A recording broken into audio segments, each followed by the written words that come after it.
Into Carmelo, 3 seconds. Carmelo launching. Yes! Carmelo Anthony with the game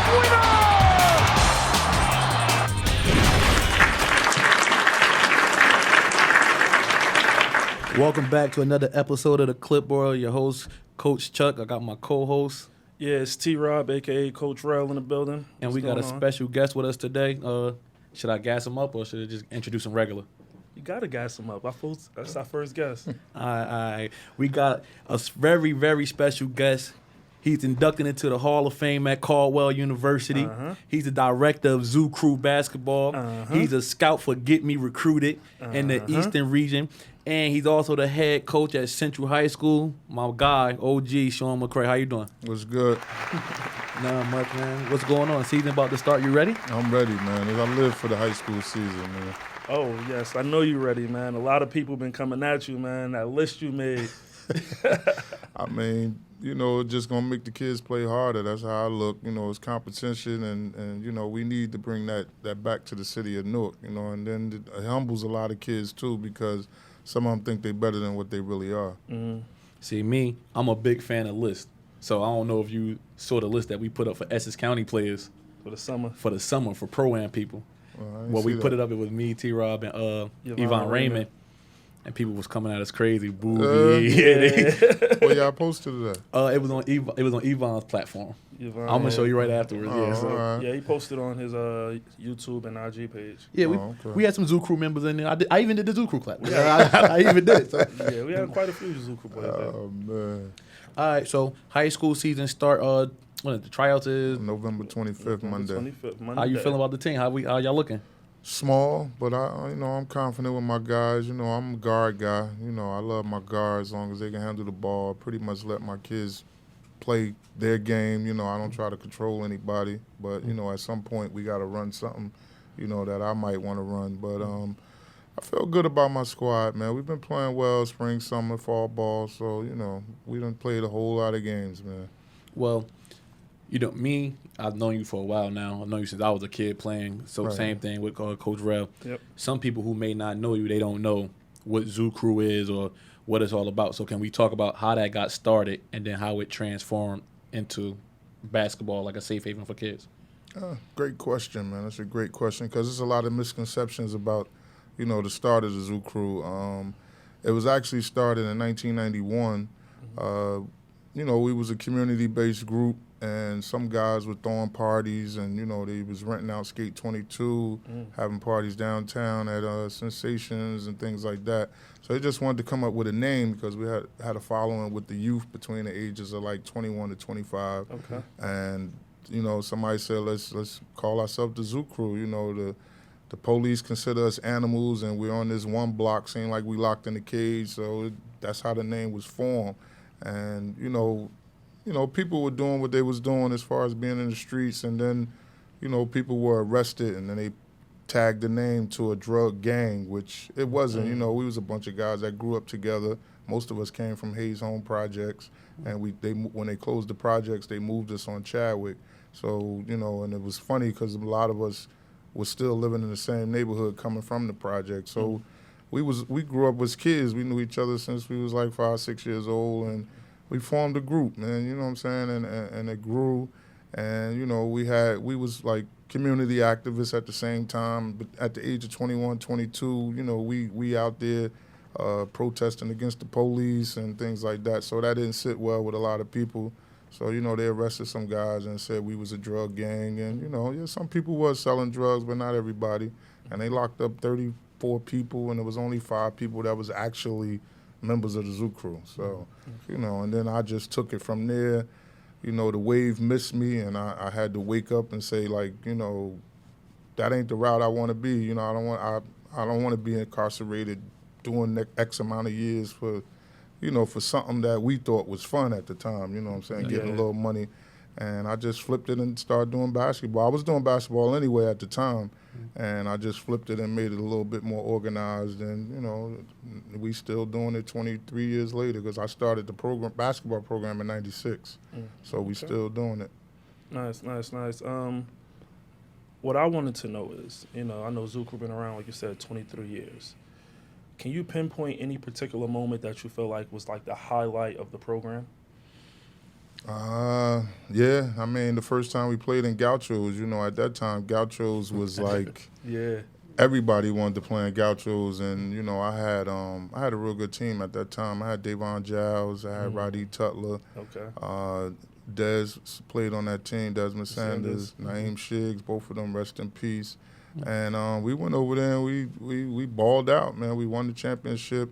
I want to say Alan Ray was on one of the teams that went to Villanova. Yeah. And they had another guard. I can't think of his name. But, you know, we went over there and we balled out. And that was the first time we ever won a championship out of Newark. You know what I'm saying? Yeah. You know, but in the Gaucho, you know, that was big. So that was like the highlight for me, you know, as a coach. What can I say something? It is not really directed to you know what I mean? If you call yourself a baller and you never played that Gauchos, you're a bum. You's a bum. I don't want to hear about Branch Brook. I don't want to hear about what are we at? Mayor's tournament. I don't want to hear about the program. If you've never been across the waters, you a bum. Word. Coach Chuck said that. I want all smoke. All right. No. 23 years, right? So how did it feel? Because like I'm from Newark, so I grew up seeing Zoo Crew. I played against you forever. But you watch TV and you see Naughty by Nature. They got Zoo Crew apparel on. You watch and Living Single, not what is it? Living Single Yeah. with Queen Latifah. She got Zoo Crew apparel on. How did it feel when, you know, something y'all started as friends grew into something and now celebrities are starting to support you and wear your memorabilia?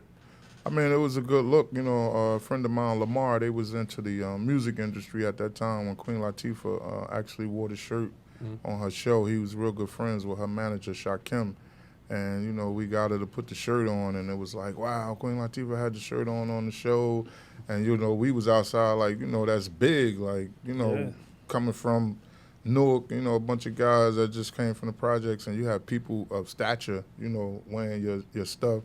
And we actually, and I wish I could run into this dude, we actually had Chris Rebber was on Chadwick, you know, chilling one day, rolling dice, and, you know, Mike Tyson, Old Dirty Bastard. Like, we had a lot of people back at that time that came through the block and was comfortable. So it was like, we was the next thing, and then Wu-Tang came out, and we was like, oh, that's supposed to be us, you know what I'm saying? Because they had so many members and people, and they you know, they broke down the wall, and I think the incident with the police kind of put a little stain on what we was really trying to do, because it was really a movement and people was doing different things, and it's like we was right there. Like, you had one of the guys on the block, Supreme, he was writing for the youngsters.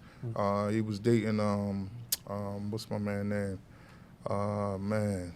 From South Florence. Wyclef? Wyclef, he was dating Wyclef's sister, you know, so we was like connected with people that was in the industry. So it was good at the time, and I think that kind of knocked us back down, and now we starting to gain a little bit more steam, and, you know, with the basketball and the apparel and things like that. Exactly. So it's kind of a two-part question. Don't mean to cut you off, right? Go ahead. So Queen Latifah, you got Chris Webber and all these people out there, it get cut short, right? Now how does it feel when you on ESPN? You on a YouTube series with Best Shot, and you get this close before, and now it's like you're on a larger platform than you ever been. How does that? How has your life changed? How has things been different for you since Best Shot came out? Let me go. People who haven't seen Best Shot, Jay Williams went to Duke, played for the Chicago Bulls, came down, collaborated with OG, kind of mentored some of the Central kids. And it was like, I think a 10-part episode, or eight-part episode, series, 8-part series about their season. And, you know, I was watching it because, you know, I know OG. I was actually coaching at the time. I coached against you. I was trying to, you know, see if we was going to be on TV. But, you know, you think you know things, and then we was watching together. Come on, it was man. sometimes like, damn, Don't OG, do me you like got me that. tearing. You got me crying on TV. But, no, how has your life changed since then? I mean, you know me. I mean, if you know me, I'm a regular guy. I kind of do the same things. It was just great to see myself on the screen, and people, you know, kept asking me, "Yo, was that stuff scripted?" I'm like, "Nah, that's me." Like, and it felt good because people finally got to see the other side of like what our kids go through. You know, people don't really look at that. Like, it's like you got to do a whole lot of things just to keep them on the straight and narrow, and they got some other stuff going on in their life, and you trying to coach a team of kids that got problems, real problems, you know what I'm saying? So it's not easy, but my life just been a little different. I get DMs and messages on Facebook from people from all over the world, how they love Best Shot, when Best Shot 2 coming out. That's a great thing you're doing with them kids. And, it just give other people a sense of what's going on because, people here see what I do, but, it's different when you watch it, and I even, episode 8, I always feel a little funny about the cry because I know my own story where I almost wasn't, coaching Central no more. Yeah. So, it was deep, man, and I was blessed, man, to get that opportunity to work. I never met LeBron, and I kick his back in on Facebook because he don't have that killer in him. But I'm glad that somebody put something together, and actually I was chosen to do it. They had a coach from Philadelphia and a coach from Brooklyn. So when they told me it was 2 other people in the running, I'm like, Brooklyn, Philadelphia, Newark. We ain't gonna get it. You know what I'm saying? Just looking at the dynamics of the cities and stuff like that. That's cool. You gonna... My next question for you is, everyone doesn't make it to the NBA. Right. So you had hundreds and maybe thousands of kids come through your program. Who would you say is a success story of someone that didn't make it basketball-wise, but maybe in life somehow? What type of success stories do you have for your program like that? I mean, I got one, Shakur Reed. He went to science. He went to St. Benedict's. That's my guy. He got a full scholarship to University of Kentucky academic, scholarship, which, a lot of people don't think our kids academically inclined. And we have a lot of kids that, can do work. And, if, he had, I know his family. I played with his dad at Central, and his mom, was killed on the highway in a car accident. So he was kind of raised from different parts of his family, his aunt, his grandmother. And, he had it rough, man, and he stayed the course. And, he was hanging in Court Street projects, Court Street townhouses, which considered a gang neighborhood. And he rose above that, man. He never let his, his shortcomings stop him from elevating, to the top. And now he's back, in Newark. Well, he's teaching in Patterson, but he was teaching at a charter school in Newark, but he went to Patterson. They gave him more money. Yeah. And, he got 2 daughters, and he's doing okay for himself. You know what I'm saying? And that's what I like to see, the progression of the kid. I've lost a lot of kids to the streets, but when you see the ones that you made a positive impact on, that kind of overrides the ones you lose. So I would say that was one of the success stories but we have a lot of guys that's doing pretty good, doing positive things.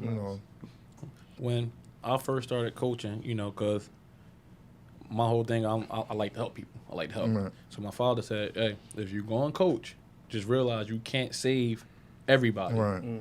But the ones that's worth it, save it. So that's like a good ass story, knowing that who goes 100% with kids? Nobody. Yeah, not a lot of people. Right. So with that said, the influence that us as coaches, whether high school, AAU, whatever, that we have on these kids on and off the court. So how does it affect you when you hear people who aren't involved in the coaching or aren't around, they don't see what we do, and they had negative remarks or, for, let's say, for example, oh, well, OG get the kids out the street, but how many of his kids play college ball? How does that affect you when you hear that, knowing that they might not, all of them might not play college ball, but I'm keeping these kids alive? So how does that affect you? I mean, that could be, with that, that's it's not a tough question, but I coach whoever. I don't care if you can play, if you whatever. If you come into the gym at Central, I don't really go after kids. I deal with kids that, if you come in my building, I'm gonna coach you. So if I was at a place where I had the top players in the state, top players in the country, I think I would win every year. But, I'm dealing with different type of kids. So I do have kids that, that go to college. Do they make it to the NBA? No, I think Davon and Reggie Larry was probably the closest 2 that ever, that even had a shot, to try out. No, they didn't make it, but, they got college degrees, So I look at it like I said on the documentary, I want all my kids to go to college, not everybody going for basketball, though, because people don't understand that Like, I hear people talking about Division I, and they be naming kids, and I be like, "No, this kid can't play Division I. That's just, you know, and I just coach kids, and I keep it real with them. Like, if I think you can play in college and you want to go, I'm going to help you. But if you're not putting forth effort, I'm not going to put forth the same effort because I'm putting my name out there, and then there's kids behind you that might really want to go, and now you done messed it up. Exactly. And I've had a couple of situations like that, but nah, I mean, I just coach the kids that come in the building. I don't really get into, I mean, I've heard people say, oh, his kids don't go to school. You send your kid to East Side, send your kid over here.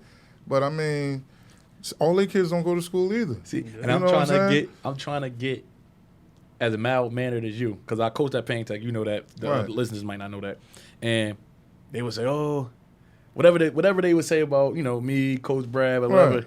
And somebody might say something about you, like, whatever. Whatever. You feel me? I'm ready to go, like, fuck you. Chuck always on 10. Yeah, so I gotta, like, get to the point where it doesn't bother me anymore. So. But, you know, sometimes it does bother me, and I just get on the court, and then, you know, I give my little speeches to the kids, like, I want to win this game. They know what games I want to win, and, you know, what games all of them are important, but what games are more important, like, you know. And it's just, you know, you got to come out and compete because people think, like, people that be on the sideline saying stuff like that, who have you coached? Exactly. Who have you developed?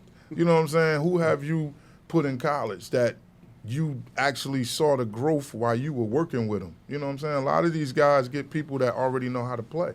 You know what I'm saying? And they're not really coaching. It's just the players playing. Right. You know. And they don't improve. I see kids from freshman year to senior year, and I'm like, yo, this kid's still doing the same thing. Yo, just stand in front of him and take a charge. He's going to run you over. and it happens. Like, you're not really teaching them nothing. So I was laughing because you said your kids know which games you really wanted to win. Yeah. So I think that was my first year coaching. I was at Bloomfield Tech. Mm-hmm. And, you know, I wanted, you know, because Brad gave me free reign.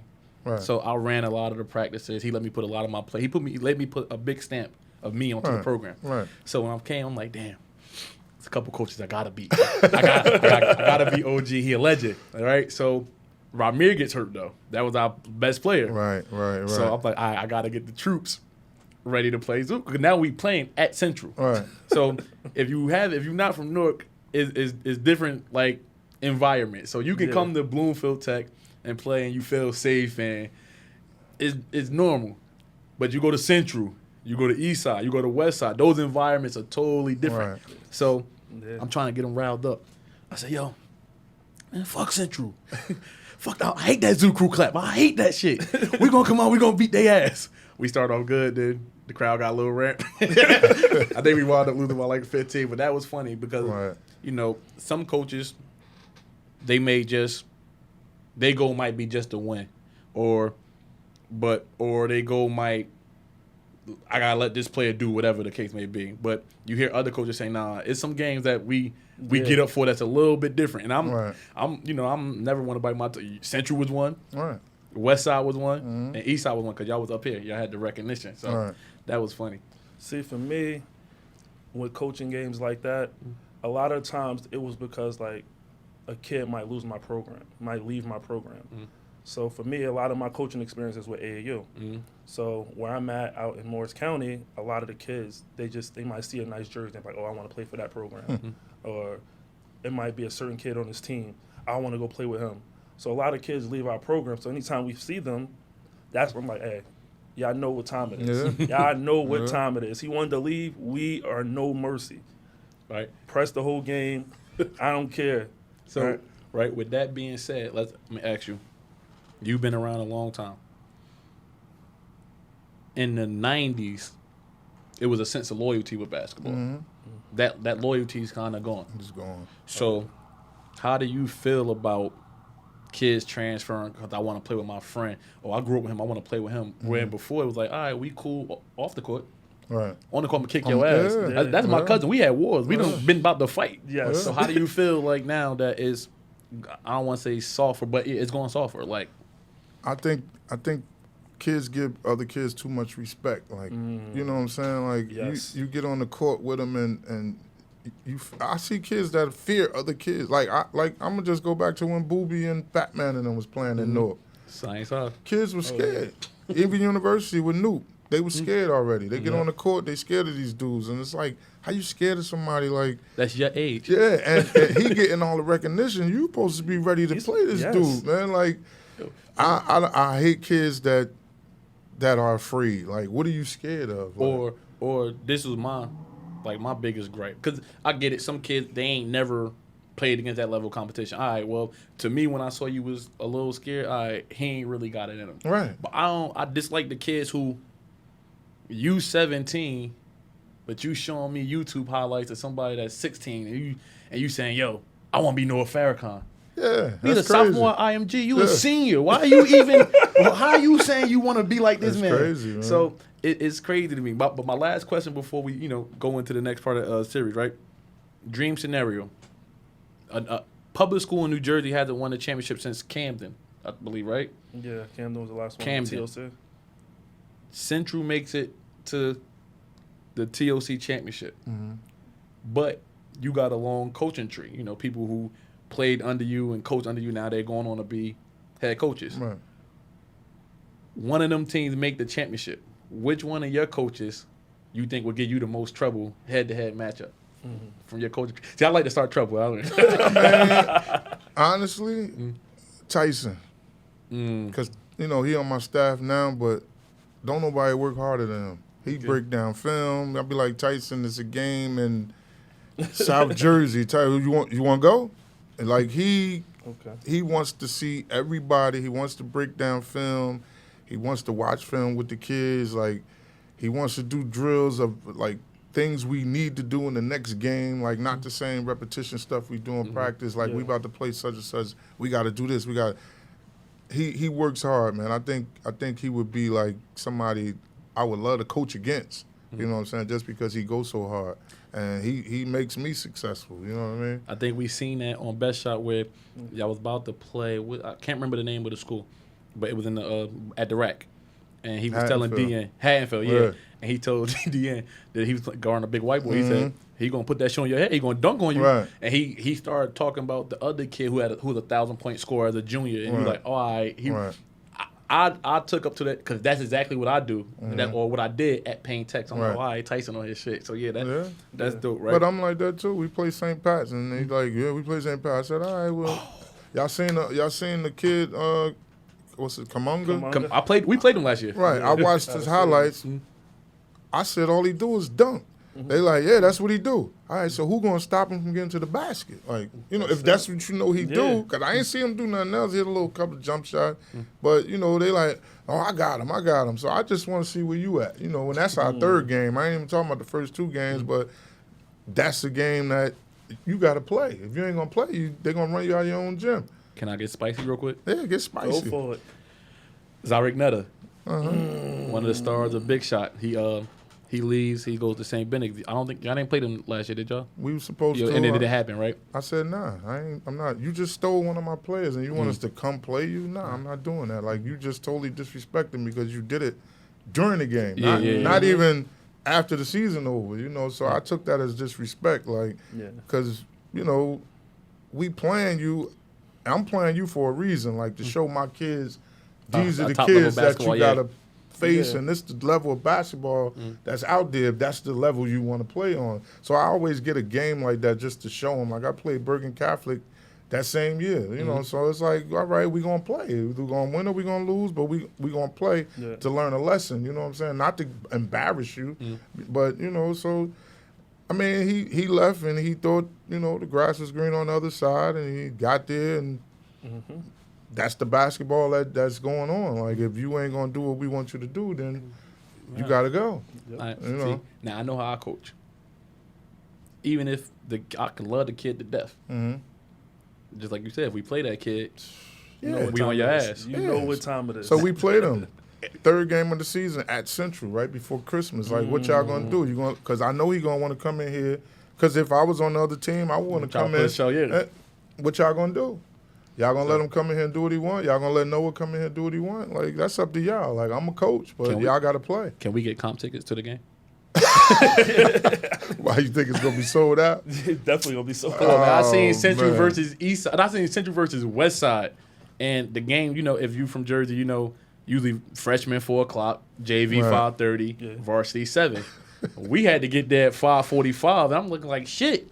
They got more people at their JV game right now than we have at our varsity. But you knew what time it was, so I know people know who Noah is, people know who Kaminga is, and it's the first time Zari coming back to Central. Right. Yeah. I'm probably gonna be there about 4:45. They got Kurt from West Side. Oh yeah, they do got Kurt. Yeah, I forgot they got Kurt. Yeah. So you got 3 Newark kids, Okay. playing on the team. So it's gonna be interesting. All right. So this is the second episode. I'm not sure if you've seen the first. Basically, the podcast is basically about it's all basketball, but NBA, college, high school. So high school hasn't really started yet. So right now we focus on NBA and college, right? So we're gonna talk about a couple of topics. If you listen to the intro, my guy's back, man. I see you like Melo, huh? Carmelo Anthony is back. How do you don't think he got blackballed? Yeah, I know he did. I mean, that's a no-brainer. If you don't think that, then something wrong. I don't know who he pissed off because, I mean, I don't see him come off like that. Like, they don't portray him as a bad guy in the league, But he pissed somebody off. And I don't see how people say, hey, he can't play in today's NBA. Why? And it's some people that's in the NBA, and I see people who may play in the pro-am. I'll be like, they might be on the same level. Like, this guy averaged double digits last year. Like, how the hell he not eligible to play in the league? And then today he playing. At halftime, he had like 7 points and like 5 rebounds or some shit like that. Yeah. His first game back, and he started. So I rock with Melo, right? But did you hear about the Deion Waiters situation? No, wait. I think So, refresh my memory. I think I heard something. Yeah, I took some gummies. He kind of like overdosed. Oh, on yeah. I did hear about that. Yeah. That was the edibles or something. Yeah, right? edibles. Yeah. So What happened? I mean, what did they do to him? well, I think Miami asked him because he got the gummies from another player, and they said, "Well, who gave you the gummies?" How they know he got them from another player? Well, he probably told them, but he wouldn't tell them who gave them to him. He said, "I ain't no snitch." So they wound up. Well, kind of. He snitched, but he didn't snitch because he could say, "Well, I got it from a player," but they ain't gonna go to every single player and say, "Yo, well, you gave him to Deion Waiters." Ain't nobody gonna fess up to it. You know what I mean? You ain't gonna say I got it from somebody in the street. Now they gonna say, all right, well now we getting the police involved. You know what I'm saying? So he didn't snitch on a teammate, right? But how do you feel about? Because honestly, most of the NBA players smoke weed. Let's just be honest about it. So how do you feel? And let's go back to high school when a top level player see an NBA player and he averaged double digits before he was a starter before taking gummies and overdosing. Some of these kids are gullible. They might want to start doing it. How do you kind of like stray your kids away from that? That's tough, man, because these kids, I mean, I work in the high school, man, and a lot of these kids, using drugs. But I tell my guys, you know what? They doing drug testing this year, man. And they could walk in this building at any time and they can grab any 2 of y'all and they going to test you. And if you test positive, you can't play no more. And they looking like, you for real? Yeah, I'm telling you. But, you try to scam up because, it's not good for you anyway. You're supposed to be focusing on other things. But that's just the wave, man. All the kids want to smoke, get high, and tell them how many blunts they had. And I just don't get it, man. Today's youth is just... Yeah, they different. Yeah, but the basketball side of it, I just tell them, and if I had players, I ain't even gonna lie, that came to practice and I knew they was high, I send them home, and we'll talk about it when you come back tomorrow. But you're not gonna be in here thinking that's cool, and then everybody else is like, oh, well, he doing it, he came to practice, now the whole team coming in. Nah, we don't. I'm not with that. Like I don't co-sign stuff like that. T-Rob, you ever played a game high or intoxicated? No. Are you assuming it? It's why would you insinuating that he But get high? I'm just asking. You can say I never smoked a day in my life. I'm just asking. I played drunk before in the men's league. Wow. But what happened was, right? What happened was No, the game, what we wasn't supposed to play, I was going to watch. But then they didn't have enough players. Oh, man. And I just happened to have my stuff. But Happened to have it, huh? just happened to happen. you feel me? I had That's a ball I had player. a nice 17 though, something like that. But it won't do it again. I was hurting the next day. I'm sure you was. All right, load management, right? And I look at this kind of 2 ways because now, Kawhi he sits every other game, no back-to-backs. It kind of started – LeBron was doing it. I think it started with Pop and the Spurs, but they was an older team. Now it's trickling down. LeBron James comes and says, AAU coaches don't give a shit about these kids. They just have them playing six games a day, et cetera, et cetera. And I took offense to that because, one, none of my kids ever played six games in a day. And a lot of these AAU coaches do give a shit about these kids. So how do you feel about load management as far as how many games a kid is supposed to play, I guess, in a day? And when you say kids, let's say 7 through 17.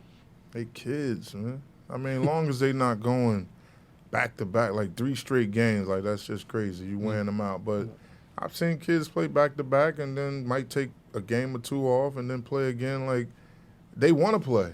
Now, if they were like, nah, I don't want to play, it's different. But these kids, man, we've been doing this. So that's what's wrong now. We keep changing the norm, like, and it's watering everything down. Even with them guys sitting out, like, you getting paid millions of dollars. So you may tell me if I buy a ticket for LeBron and he playing the Knicks and they played the Nets the night before, one of them games he might sit out. So I'm gonna miss out on going to see this guy, and this is what I bought the ticket for. Like, I don't think that's fair to the fans, man. And these guys make too much money to be sitting out, and you get like 6 months off. Like, definitely. And then, like, back in the day, we used to play a bunch of games. Like, it wouldn't be at the same location, but like, we might have a game at the Zoo Crew League, then we might have a game used to at do that. Gachos, and then we might have a game maybe at the Rucker or West Fourth or something like that. So we're having multiple games in one day. Right. That's always been how it is, especially in the summer. But even if, right, I was having a conversation with my guy Eddie and my guy Mark, right, and we was and Sharif, and we was talking about, they were saying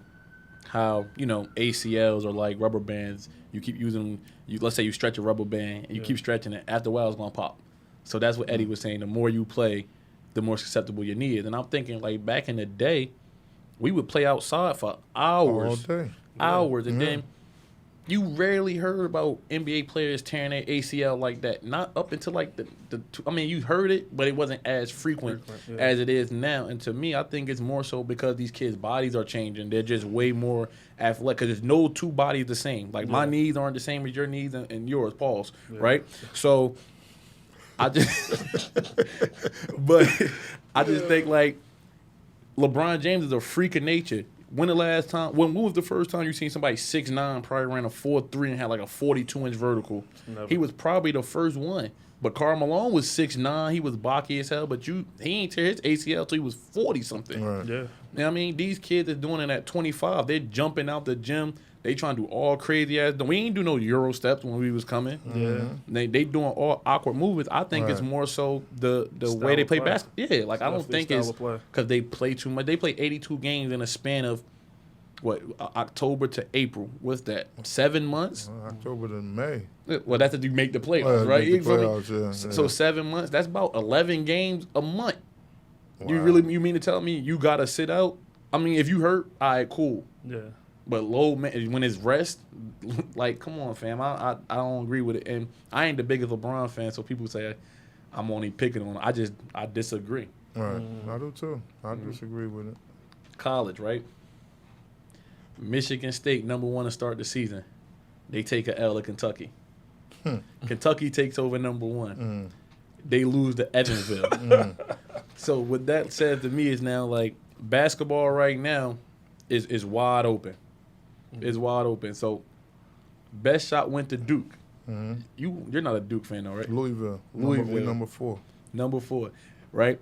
As wide open as it is, and no bias, you know, who do you think is the favorite right now in college basketball? I mean, that's tough. I really don't. I like Memphis. I like Memphis team. You know, they got shooters. I mean, if Wiseman is playing, but I like Memphis, man. I mean, I think by tournament time, they'll be done gelled together. And I think Penny's doing a good job. But right now, other than my squad, I like Memphis. I haven't seen everybody, but I've seen Memphis play a couple of times. I like them. He's a North Carolina fan, so y'all will see each other ACC basketball. Right. I mean, Louisville, you don't really hear too many people. Actually, we are 4. And number 4? Yeah, because I think Duke is 1. Duke 1 now, yeah. Yeah. You don't really see too many Louisville fans in Jersey, right? and my boy's a Louisville fan, so it's like y'all the only two I know. Yep. Right? Brandon. Shout out to Brandon. He's a North Carolina fan. I say he's a bandwagon fan in all There we sports go. because he a North Carolina fan in basketball, Cowboys fan in football, Yankees fan in baseball, and a Bulls fan in basketball. Man, that's 4 different states. Hey, man. Wow. Right? I like winners. We good. You like winners? I know that's right. Let's talk about being a fan, right?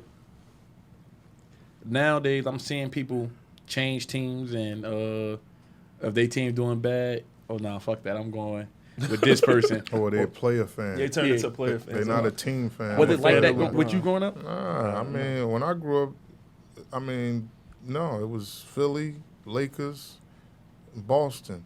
That was the 3 teams that everybody liked. It wasn't really, if you had somebody that liked the odd team, then they must have liked a player. But those guys still like those same teams, even no matter what players come. Like, I'm a Sixer fan. I've been a Sixer fan since I was a Dr. J fan. So I always liked the Sixers, and I still like them.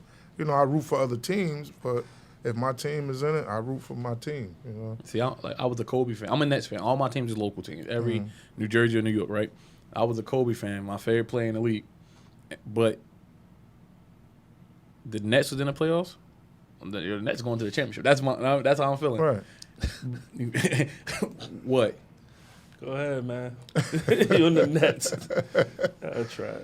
Oh, man. What? All right, I'm gonna just kill his shit real quick. Wow, and we're gonna who get to you the like? next Who's topic. team? He a Bulls fan. Oh, and that's we right. and we Bulls, just yeah. played them on Saturday.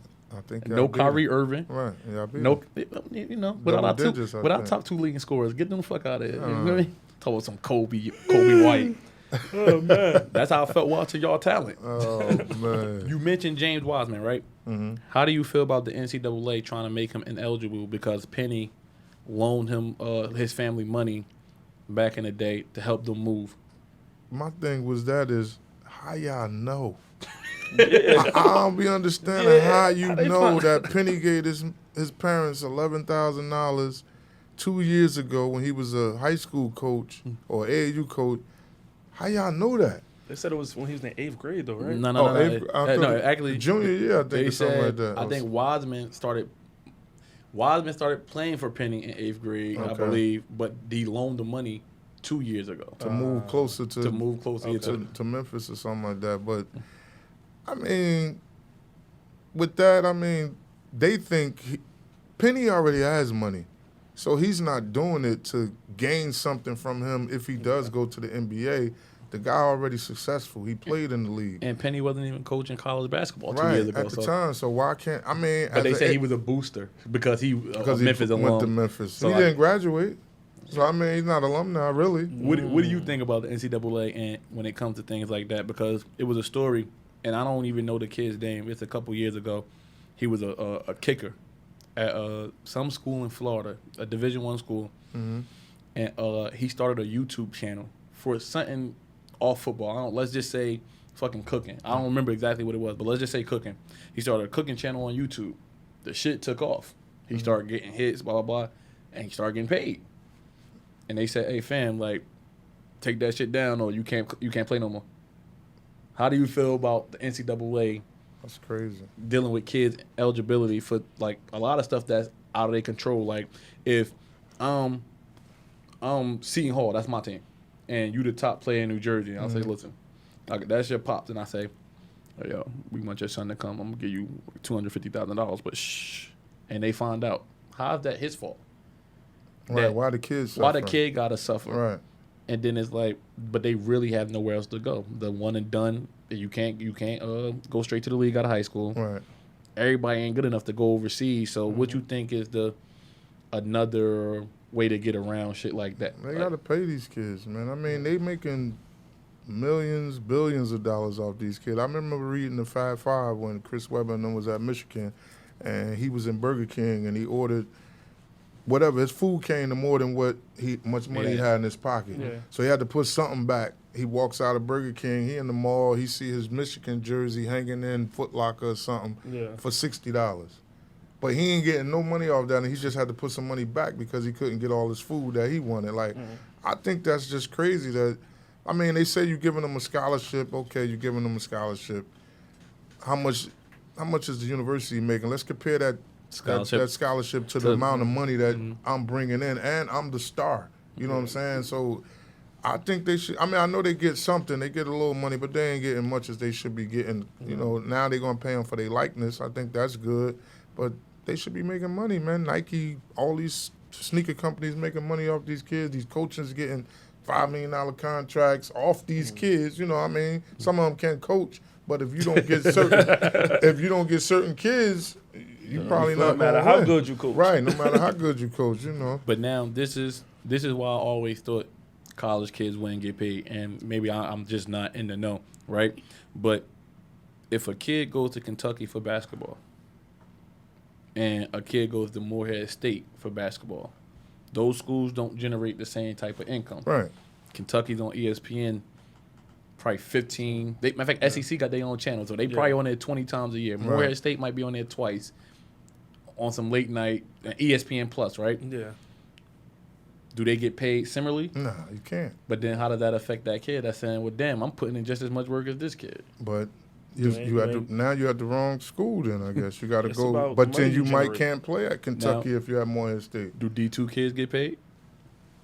Like, this is where... But are they making money? If the athletic program is making money, or I think we should get a stipend. We should get something. some type If of they ain't making no percentage money, work out. then you can't. You now, know. football program, when you add that in, because the two biggest sports in college is football and basketball, Right. right? You could take a school like Michigan. Michigan is big in college football and basketball, but look at a school like Duke. Duke is very good in basketball, but they stink in football, right? But their football program is in the ACC. Do they football program make? Because typically the biggest football schools make more money than the basketball schools, right? So do the football players get paid more? Because now it's not just basketball and football we talk about. What about the volleyball team? Are they not getting paid? But if they ain't generating no money, I don't think no. Yeah. It's like at Central. Like I look at it like they always say we don't have money in our athletic program, our athletic budget, or we get a certain amount of money every year. Every time we play home is almost at capacity. We got 1,000 people in our gym. That money go downtown to NPS. That money don't stay at the school. I don't understand that. You could use that money, and that could be our budget for the year. At the end of the year, you tally up how much money the program made. You could divvy it up with us, the girls, whoever else, you know what I'm saying? But it's for us not to see none of that money, that makes no sense to me. Yeah, that don't make sense. The program, not us per se, like Yeah, I know give me what you the mean. check, but you know. Like, it's so crazy because, like, you didn't coach high school, or you coach AAU, but I've seen both sides, right? I coached at Payne Tech, and it was the first year of the school. So I'm just thinking of shit to do to separate the school from other schools. Like, y'all, Central had a reputation. Y'all had best shot. They have you're a legend. Eastside had been on a winning streak. They was probably they was going to the damn near the state finals for their group every year. Right. Westside, Cook was on motherfucking Ellen everywhere, and on top of that, they had won 2 state titles, right? Yeah. So I'm like, well, damn, what can I do to try to, at least get us on par with them? So my man does camera work, right? I bring him into the school. He does like a hype video for the team. We had a Payne Tech basketball page. If you go before the video, any other video we put up 150 views, 60 likes or some shit like that. We put that video up, 7,500 views, over 1,000 likes. I'm thinking we just did something great because nobody else had did a hype video for. You know what I mean? Vice principal comes to me and says, and I don't care anymore because I'm no longer there. I felt whatever. Before you do that, again, you got to talk to me because like you had the cameraman in the locker room, and I'm like, well, I'm in the locker room with him, like he's not going to do nothing. And she's like, yeah, just before you do it, talk to us. So I'm like, well, damn, what's the problem with the school system? We had a chance to play the Barclays Center last year. They turned it down. Wow. Then we tried to do a Midnight Madness type thing, but obviously not midnight. They high school. Right. They turned it down. You've been in the system longer than me. Like, what is the struggle with doing innovative things for these kids? And, like, is it a power struggle or – because everything can't be financial. Like, I don't get it. People just want credit. If they ain't involved with it, if it ain't their idea, they want to shoot things down. And then later on down the road, they might even try to steal that idea. Yeah. And they don't trust our youth. The first thing is we need more security. It's going to be crowded. But you don't even know if something's going to happen. You know what I mean? Like, we so fearful of our own children that we won't even allow people to do things that will, you know, bring something to these kids that make us say, if y'all mess it up, we ain't having it no more. And then some kids are going to say, nah, we ain't going to do nothing. We going to make sure everything all right. The kids will be your security. You know what I mean?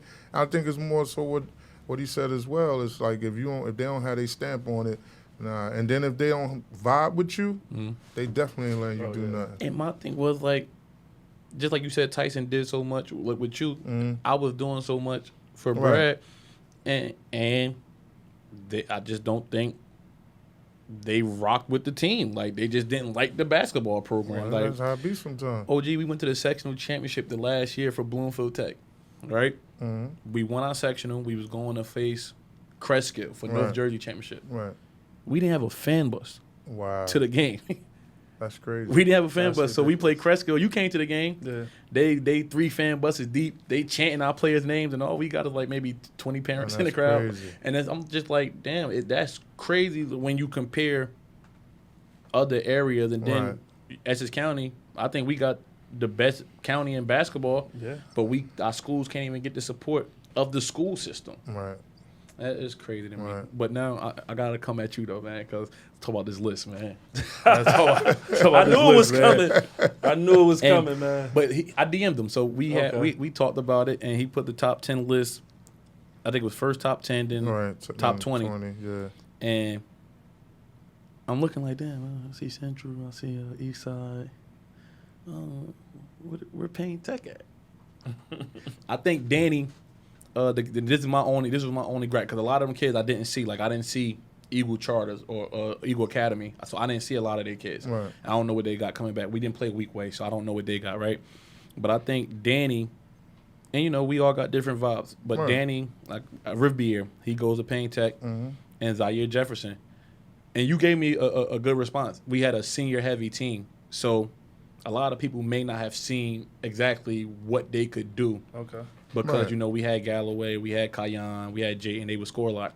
But I'm going to tell you right now, what's today's date? Today is the 19th. November 19th.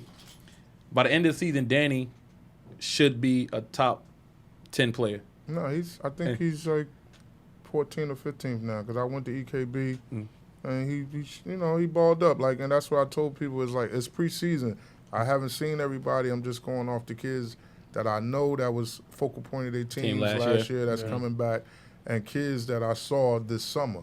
So I didn't see everybody. Like Payne Tech kids, I don't think any of them. I think Drees is the only one that played in the summer league. Because Zaire didn't play or Danny played for the Panthers, Right, but a lot of the kids I didn't see, and then I got to see a couple of kids at EKB that I didn't have on the list, and I added them to the next list. So then when December 1st come, it'll probably be some different kids on there, but. You know, I just thought it was like something to, you know, it's definitely dope.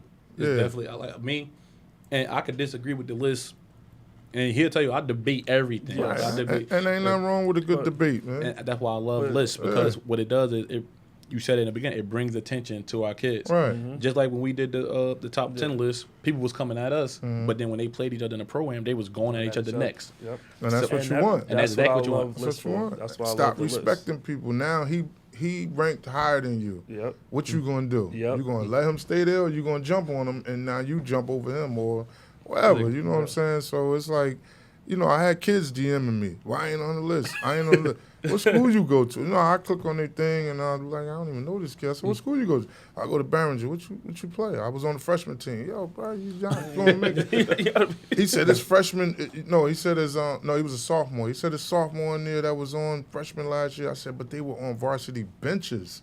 So it's a difference. And you played freshman the whole season.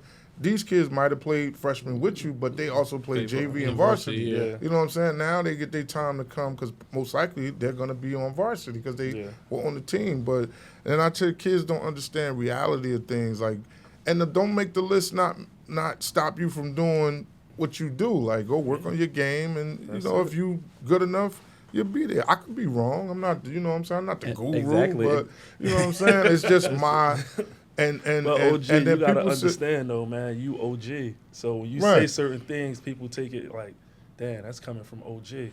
So No, you no, got, I you understand kinda got that. like a bigger stamp than a lot of people in But the area. I could be wrong, and then people like, yo, Micah, the #1 kid in Newark.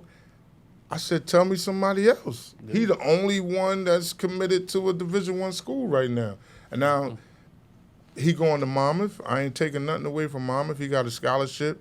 We don't got those 6'7", 6'8", 6'9" kids walking around the city. Yeah. And to me, I don't understand. Then they say, oh, they at the Catholic schools.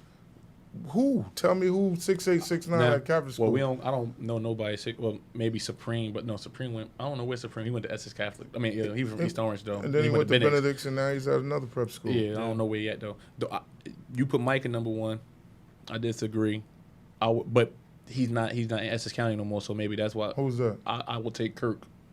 But Kurt not in yeah. Newark. So I was just doing it for Newark charter, technical, and public Okay. high schools. But, you know, if you outside of Newark, I mean, you went to a different place where you'll probably get more attention than these kids are getting. So And this is for them to you get okay. attention. You Okay. know what I'm saying? You go to college, I'll throw you on this, shot you out from Newark on his way to such and such. But Shout out to you. Got the new Instagram page, New Jersey Basketball. I believe it is. So that's dope. Yeah. Congrats to Micah too. I ain't see him.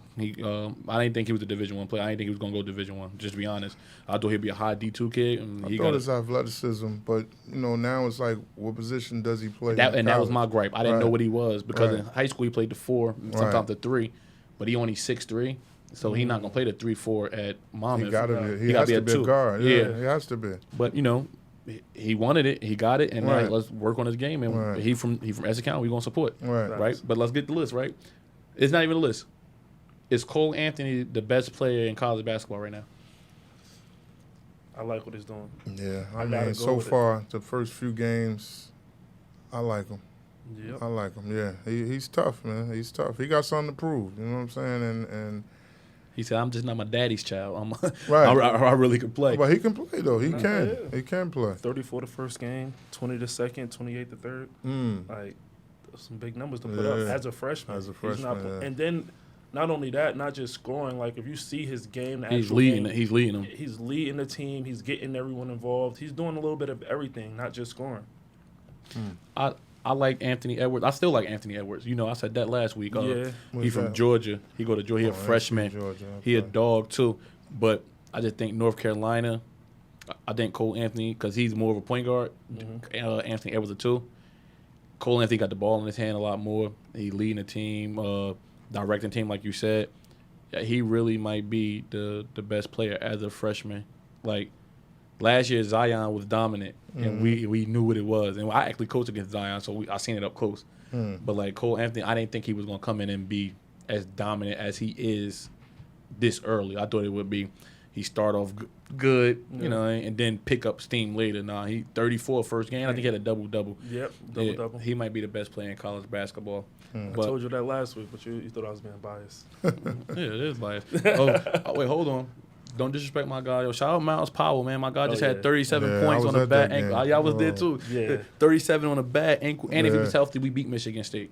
Yeah, I wasn't impressed with Michigan State up close. I like Winston, but I wasn't impressed with the team as far as them being ranked Number that one. high. Yeah. Well, so- they missing like 2 people. Like I don't think it's 2 okay. people that's not playing so far. Okay. So I mean, when they come back, we'll see how okay. they do. Okay. Right? But episode about to end. We got one little segment.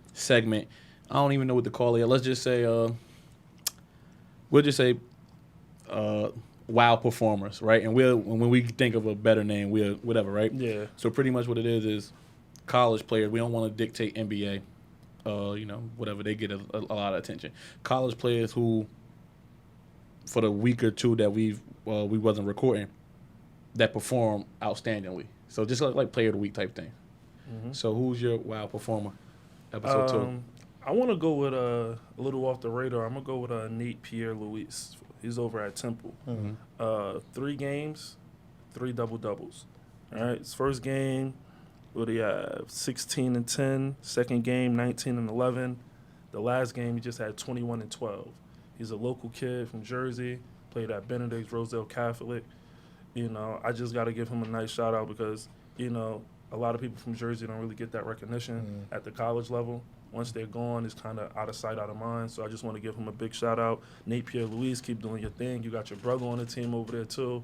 Looking for big things from both of you guys. And they both played in the Zucru League too when they were younger. Facts. Do you want to shout out anybody, or you I'm gonna be honest. I haven't really, I catch bits and pieces, but I haven't really been keeping up with it like so far. I saw a couple of Memphis games. That was it. Yeah, Memphis gonna be all right. They're young, so Yeah. I seen them lose to Oregon that night, but they'll be all right. Oh, yeah, Shakur played well that game, too. I got two. I'm cheating, but Of course. Cassius Winston, and it was more so because his brother died. Younger brother got hit by a train. Oh. I want to say like last Saturday, and then he played on Monday, and then still was able to play Thursday. And he actually, he might have been the reason they won that game. Every time Seton Hall made a little run, he hit a big-ass three or a mid-range jumper. So to perform like that, even under those circumstances, salute to him. And then I'm going to go off the radar, D2 kids, Amir Wright, North kid, goes to Felician University. Yeah, one of my kids played, Kion Chapman, he played for them. So I've been watching them on the live stream. And then, we went to the game. They played Bloomsburg. And the kid is averaging 21 points a game. Like you said, he can shooting 51% from the three. Wow. And 50% from the field. So salute. And then, honestly, I coached against him, too.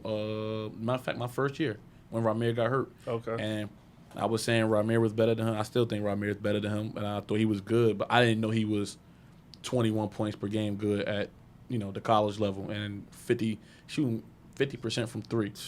I don't care what level you at. That's pretty impressive. good. That's crazy. That's very impressive. So those are our wild performers of the week. Want to thank OG for coming in. Appreciate you. And it was on short notice. That's why he's a real one. That's why a lot of people in North rock with you. I appreciate you. And we'll see you next week. Next episode of the Clipboard. And we got another big guest coming up for you too. All right? Stay tuned.